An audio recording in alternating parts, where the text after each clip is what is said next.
So now we are going to move into something that is very dear to Monaco.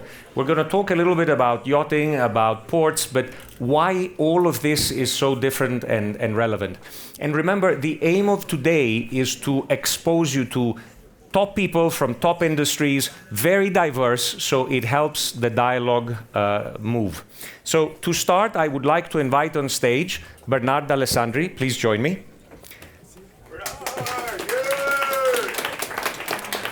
Per Bjørnsen, please.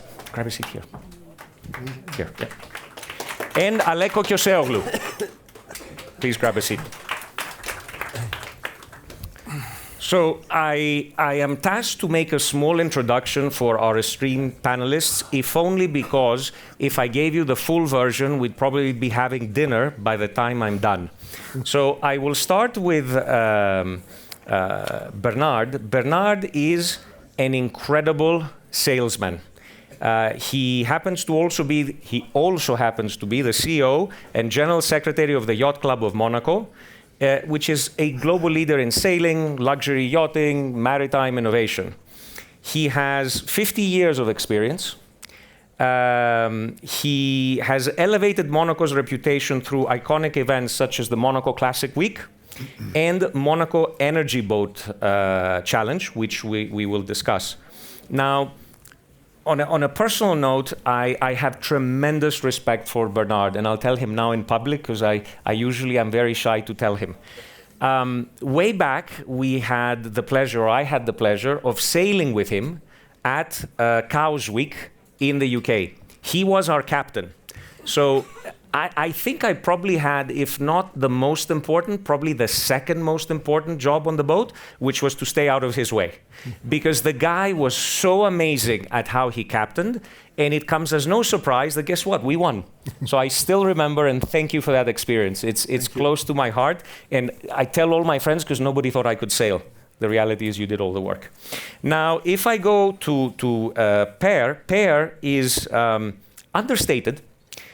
He happens to be the CEO of V.Ships Leisure. This is Monaco-based, but global. And what they do is they're a leader in passenger shipping and yacht management. And they're part of the overall wider V Group. Those of you in shipping obviously know them because we come across them all the time.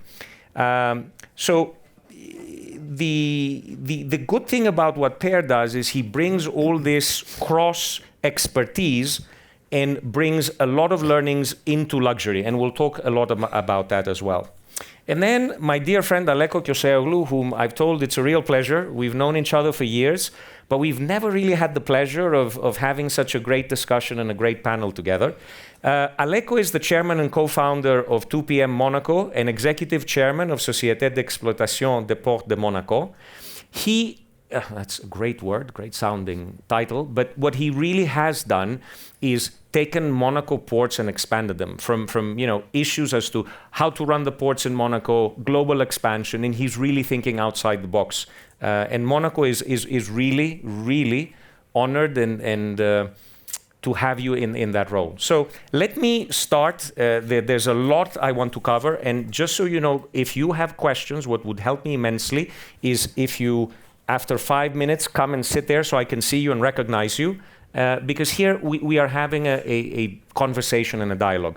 So I will start with Per, and what I want to do is talk a little bit about how has Monaco evolved into a global center for ultra-luxury yachts and cruise management, and what is reshaping the boundaries between these two sectors? In the past, they were very distinct, but they seem to be overlapping.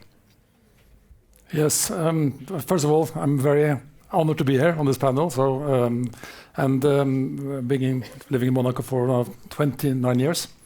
Monaco has been famous for being a center with a lot of ship owners, and that has evolved over time. And what we have seen the last few years is also being the center for many cruise lines. We had a couple in the past, but the last 5 years we have 3 more cruise lines being established in Monaco. Not only an office, but with the CEO, managing director present, or the owner. Companies like Ritz-Carlton Yacht Collection, Crystal Cruises, and Swan Hellenic, adding to the existing ones. The sector is evolving, and what we see on the yacht side is that the yachts are getting much larger. Some of them are now as large as medium-sized cruise ships when it comes to size, almost 200 meters long. But also at the same time, on the cruise side, there is a new breed of next step luxury cruise yacht type product coming to the market, where we're looking for more bespoke solutions.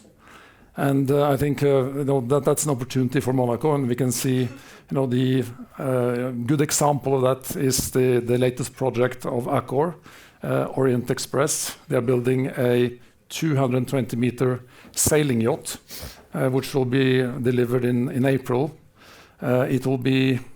Monaco will be one of the home ports. They will have a close relationship with the yacht club, and it will be managed by us. They're setting a complete different standard. I'll come back to a bit later about the sustainability side of that project, which is really exciting.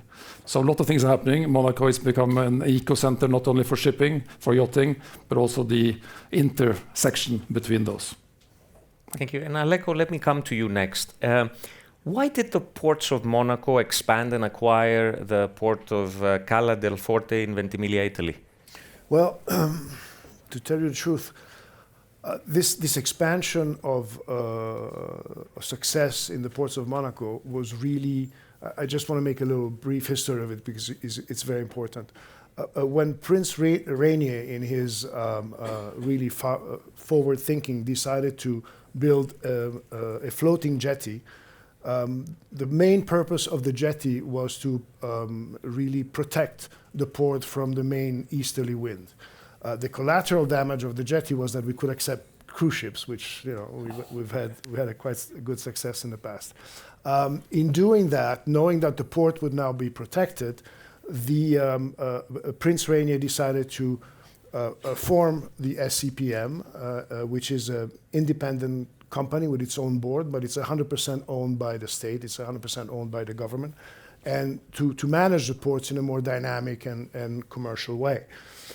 So we tried to do that, and I guess we were victims of our success because very soon in 2012-13, we were running already at 98% occupancy in Monaco, which was a bit of a problem because the success of Monaco is such that you have a big influx of high net worth individuals that come every year.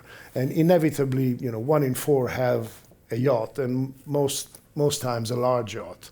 So by not being able to propose berths for incoming high net worth individuals, we would have lost in attractivity. So we quickly started to see what we could find in the very vicinity. We tried the port of Beaulieu. It didn't work out. We then found the project of Ventimiglia. We were able to acquire the port, which was not finished, so we were able to reshape it in the way we wanted. I'll just give you a quick number so you understand. In Port Hercule, in Monaco, we have about 40 berths for yachts over 35 meters.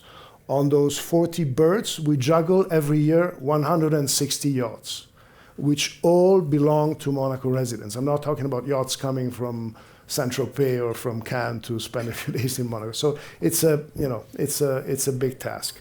Ventimiglia, we could reshape it. We lowered the number of berths which were originally planned, but we doubled the number of big berths. So we have another 40 berths for over 35 meters.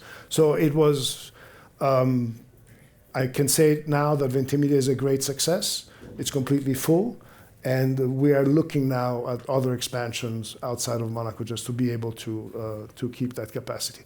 Just want to say one more thing. All these projects would not have been able to be done without the incredible relationship and cooperation between the government and ourselves. This is one of the big advantages of Monaco. It's not because Mr. Chiappori is here, but he's my boss, by the way. So. But the thing is that we're a tight, small community. We all know each other. If I need to see Pierre-André on something, I don't have to wait 3 months to get an appointment. He will see me right away. And that's we're able to make decisions and put projects forward in a much more efficient way. And Aleco, you hinted upon it, and guys, you all, I'm sure, have seen the Formula One happening in Monaco. You hear of the yacht show. What you really don't see when you're looking at the cameras only in the periphery is kind of there's a port and it's filled with yachts, and there's hundreds of yachts outside. How do you manage the port in events like the Grand Prix or the Monaco Yacht Show? Yeah, well, the Grand Prix, they're both incredible events for Monaco, of course. They're both operationally very complicated. We have to empty the port Hercule about 1 week to 10 days before to let all the other yachts that come for the events in. Now, for the Grand Prix, from the very beginning, I've put together a commission that looks at all the applications of the yachts. The commission has us on it, obviously a member of the government, a member of the Automobile Club, so that all the files, applications are viewed in a correct way, and we're able to choose the yachts that have a connection with Grand Prix. So that was an important step. For the Monaco Yacht Show, we are not involved in deciding which vessel comes in, but we put strict rules on the show to make sure that all the security measures are respected during the show, because that's a very important aspect. Good. And Bernard, I'd like to come to you. Tell us a little bit more about the Yacht Club. It's not just a club, there's so much happening in there. Yeah, thank you. First, I would like to say thanks to share this moment, this amazing moment with you, because Monaco is 2 kilometers square, and is since more than 700 years we are trying, and we have to be smart. In 2 kilometers square, one end of we have different industries, but one of this industry is a yachting. Still, the yachting was born in 1865. I think we can find the trace of the boat, the yacht in Monaco. That is important. To come back to the yacht club, we have 2 missions. The first one is to be like a classic yacht club, like to make some animation. And we have a value of the club, the transmission, to take care about education for the young generation. And also we are, and also another mission is to do something for the activity of Monaco, and to be in contact with the industry and with the development. And in particular, we have a platform, the communication, with the objective of the sustainability of the sea and the decarbonization. When the Monaco Yacht Club, Monaco Yacht Club is like a platform where we can present different innovation for the yachting, for the sea, because I think very important, and I have the passion of the sea, like a lot of people there, certainly. But the sea is another world in our planet, and we are just a guest. When we are going on a sea, we are going another world. And to go there, we use the boat, sailing boat or motorboat or something different. But since a long time, we didn't respect enough the sea. And before we don't see the bottom, we drop everything, and we did a lot of things, in particular my generation maybe. And now we have to consider is another world with a flora, fauna, and we have to develop the protection of this world. And we are always a guest on the sea. We are never. About the club, if you want, we have an heritage from the past, and the club was born in 1862 with the first regatta. After we have an evolution in 1953, and now we're a new building. We have the mission to make the value of our heritage, and for that reason we are organizing the Classic Week, because it's important to make the promotion of our background.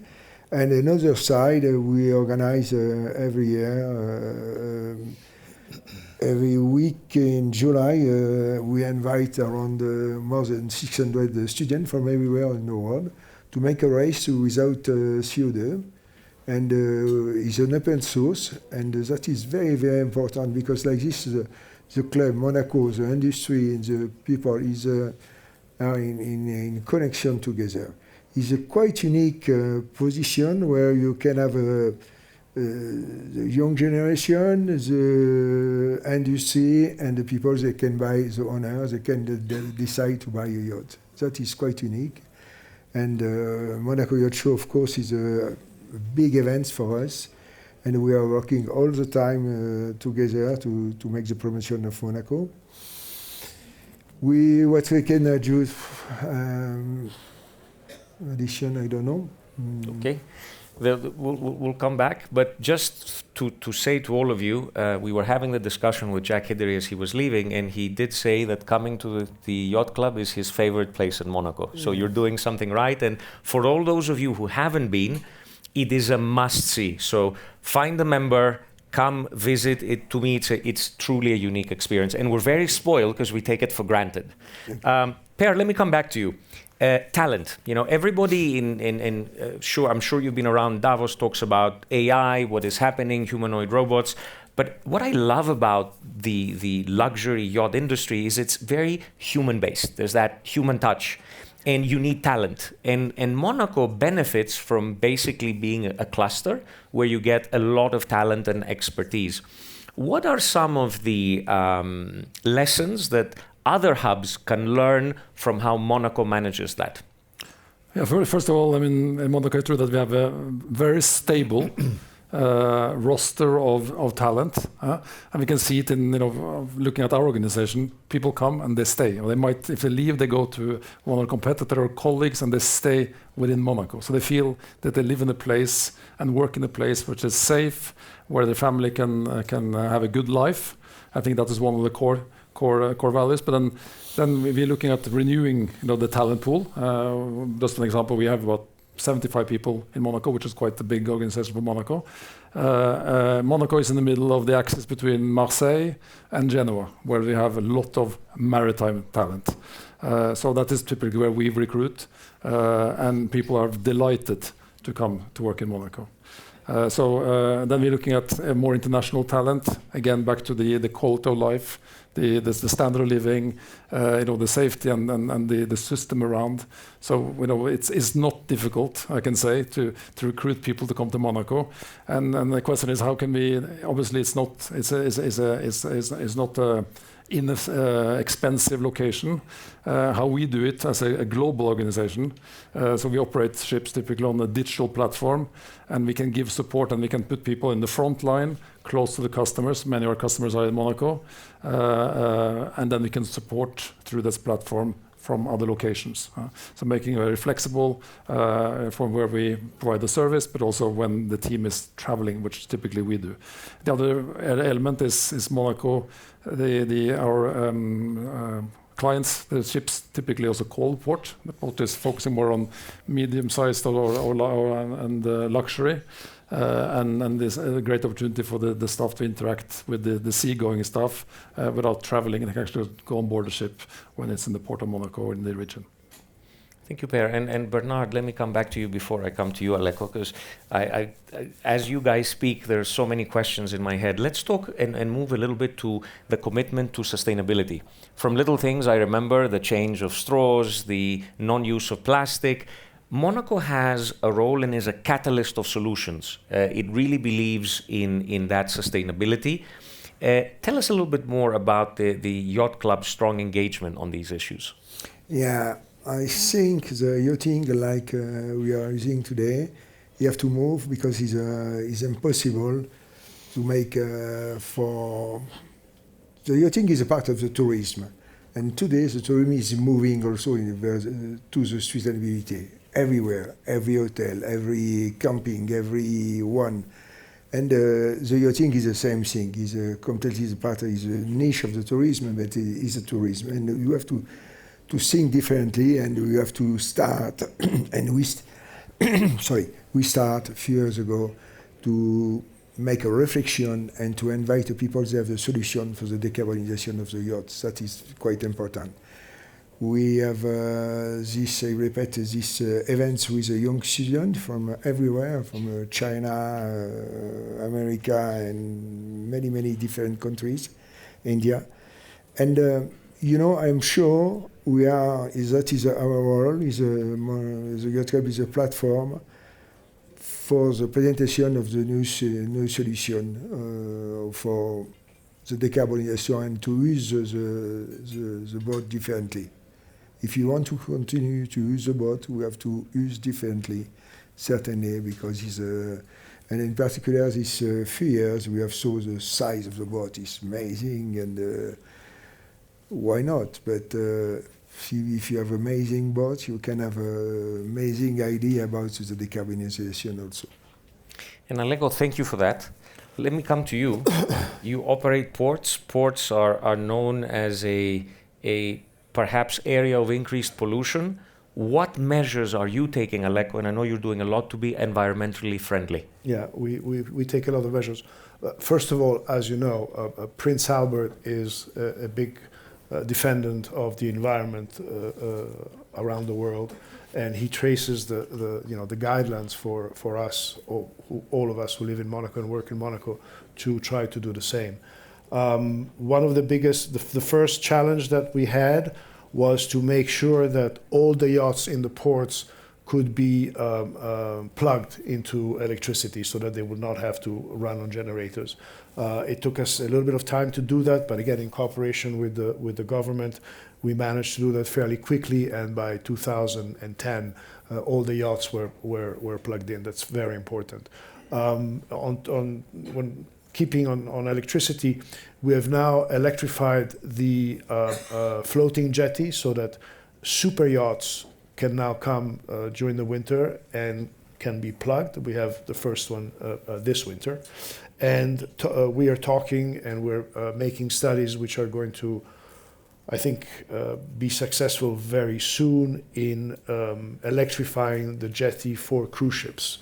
I don't want to say a date, but in a few years, I would think less than 5, we will, probably have only cruise ships that are able to be plugged that can then come to Monaco. So that's very basic things, but very important. And then we do a lot of other little things around the port. For instance, discharge of black waters and grey waters are now done automatically. It's a criminal offense to discharge in the ports of Monaco. Fantastic. So that's very important. We have a special agreement with the SMEG, which is the electricity provider, to use only green electricity for the port. So it's an ongoing process. Every time that we find a little small solution that can better the environment, we do it. Guys, if there are questions you want to ask, please let me know as I continue. Per, I'll come back to you as we're waiting for questions, which is, you guys operate, and this is very interesting, large-scale cruise ships to highly bespoke yachts.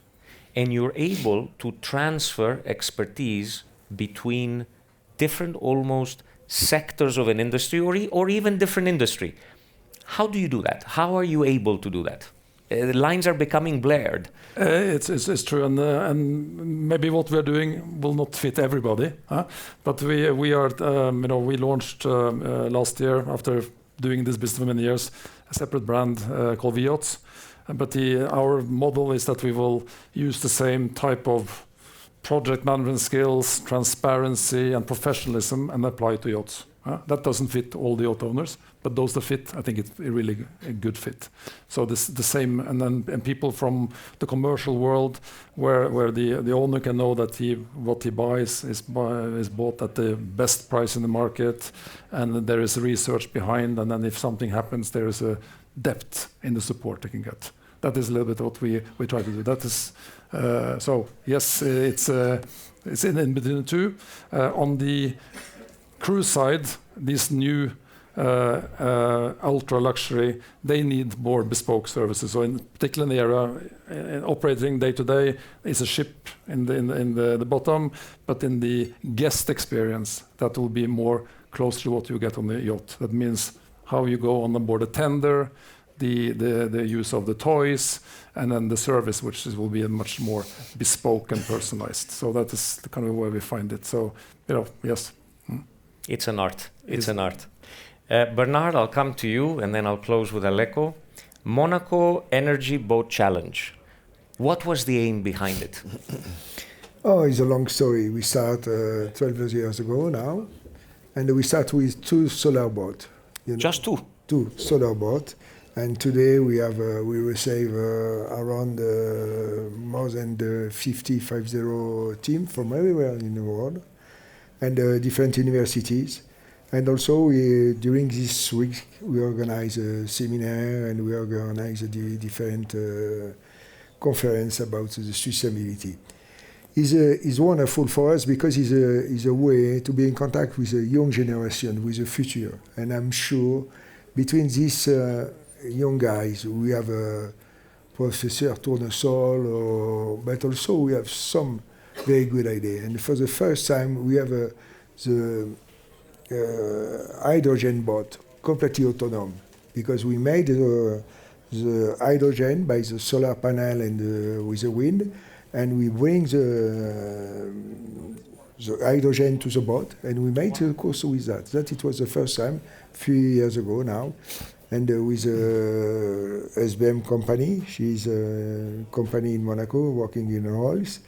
And we have a wonderful, and also we provide a job for we have find more than 60 jobs for the young engineer in connection with the shipyard. Is a good opportunity for the shipyard to come to meet young guys and with the idea and to develop that together. That I think the evolution, I am sure the evolution of the sustainability to be just possible if you have a realistic in terms of the economy. We can have a dream, we can dream, but also in other part we have to be successful. And we have to be realist at the end of the month. It's important. And Aleco, let me close with you. What are your future plans? The Mediterranean, at least, is very big. We would like to see you at more places. Not that I'm biased of any particular place, but tell us a little bit more. What are you thinking? Well, we have one immediate plan, which is very challenging, but is of strategic importance for Monaco. And maybe you can see it on the picture. On the picture, you see the 2 Monaco ports, Port Hercule and Fontvieille, and then right to the left of the stadium you can see the port of Cap d'Aille. Port of Cap d'Aille is in France.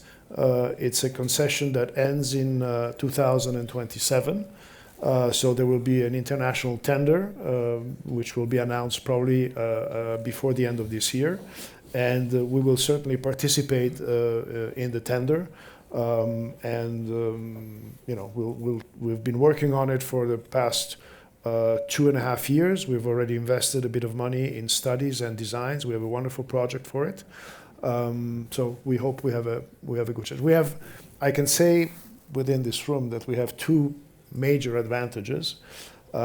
Doesn't mean that we don't have to work hard for it, but we do have 2 major advantages. One is that anybody that wants to do works in the port of Cap d'Aille has to pass through Monaco. That's important.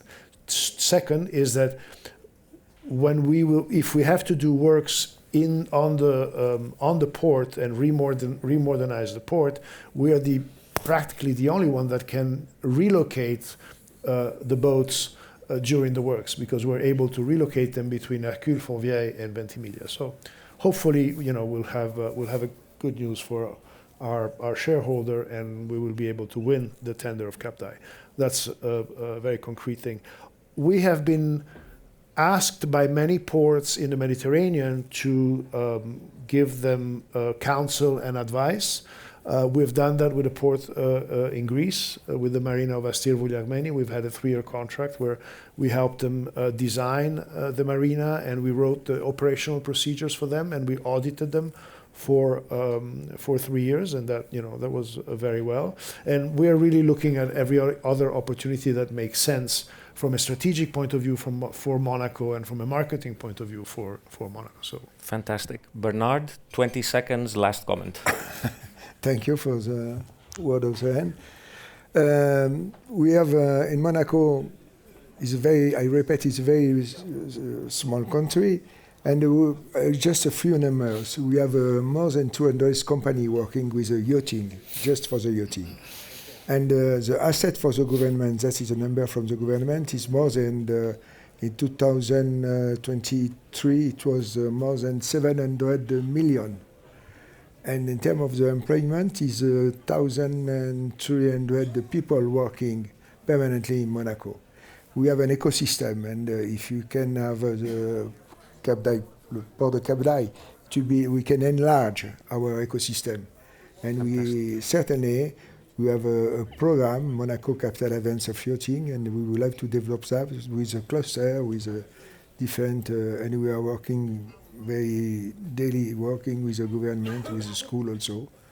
And thank you to be here. Guys, thank you very much. It's important because you hear Monaco, you hear yachts. These are the people behind the scenes that make it happen. Thank you very much for being with us. Thank you. We'll take a quick picture. Thank you. Thank you.